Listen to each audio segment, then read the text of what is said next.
G'day, I'm Cam and welcome to Australia, where we have some really botched up internet infrastructure. Seriously, 5 minutes that way, my place. The fastest internet you can get nationally, known as fibre to the premise. 5 minutes that way, the in-laws, where the copper cable in the ground is so degraded it can't even maintain a broadband solution. However, there's a new solution in town known as Starlink, delivering high-speed internet from space. If you don't know what Starlink is, let me catch up to speed. Electric car lover, rocket ship sender Elon Musk has started up a satellite internet company through SpaceX. There's over 1,000 satellites currently in low Earth orbit, with the majority being about 550 kilometers above us. Their job is to beam a connection between a dish at your home and a ground station, meaning soon enough you'll be able to get internet anywhere in the world from space.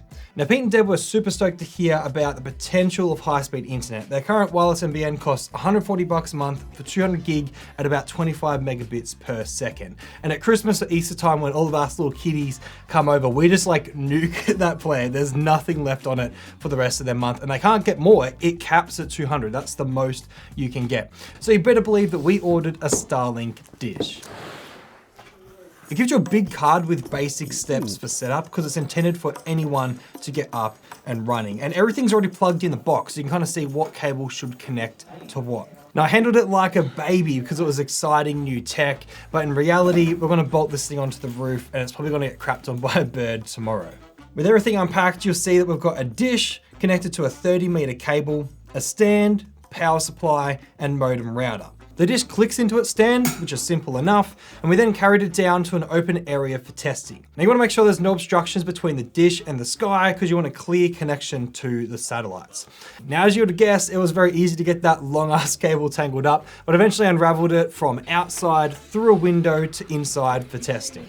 Also, the boys are here to help along with my brother, Brad. Now the power supply is special. It's kind of like a switch with PoE injector. I like how the router has Cybertruck vibes for a real futuristic look. Now this next step is simple, but really freaking cool. You download a Starlink app and this takes care of the setup. And make sure that you plugged everything in correctly and directs you to connect to the Wi-Fi router. You then log into your Starlink account and set the Wi-Fi name and password for your network.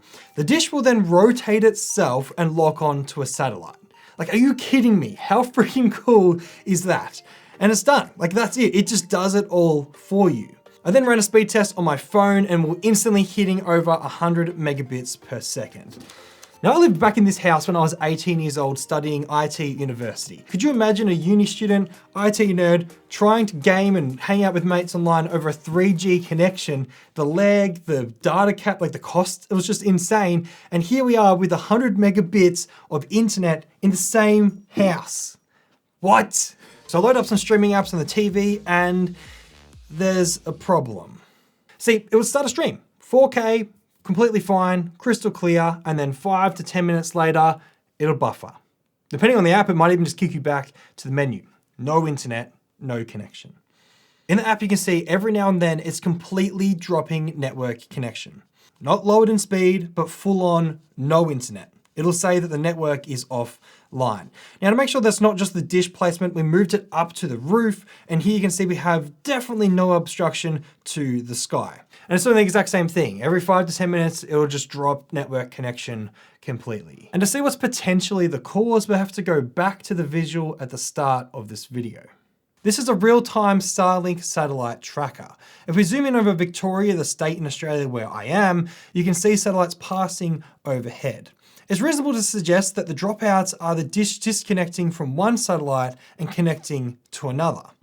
It's also important to think about your dish placement. Is it like clear view of the sky? Is there any obstructions around? All of our trees are pretty far from the roof of the house. It's quite a clear view of the sky, and they actually have an app that you can download now and run on your phone to use an augmented reality filter and find out if there's any obstructions. Now, the app seems to think that we don't have any obstructions. It shows up some red for some treetops, but it doesn't think that's going to interfere. And if it does, at most it says it might be a possible dropout every hour, not to the severity that we're getting every 5 to 10 minutes. Now, that's our experience.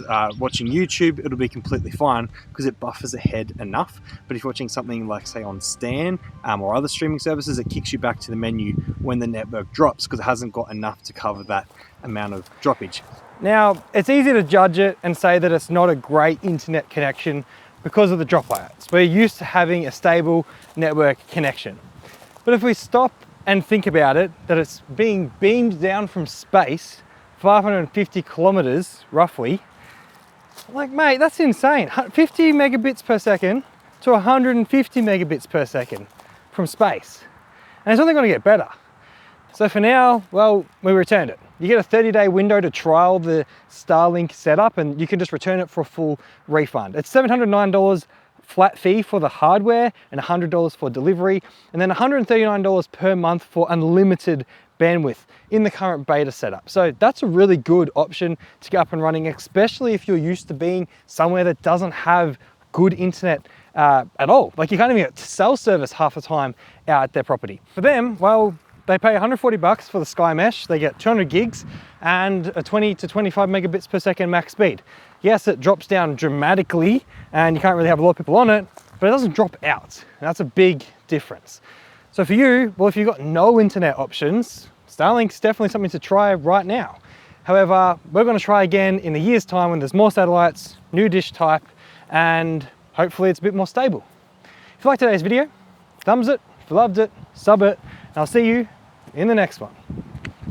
There's Maggie's eyeing me off. There's gum trees. They're going to swoop me, I can tell you.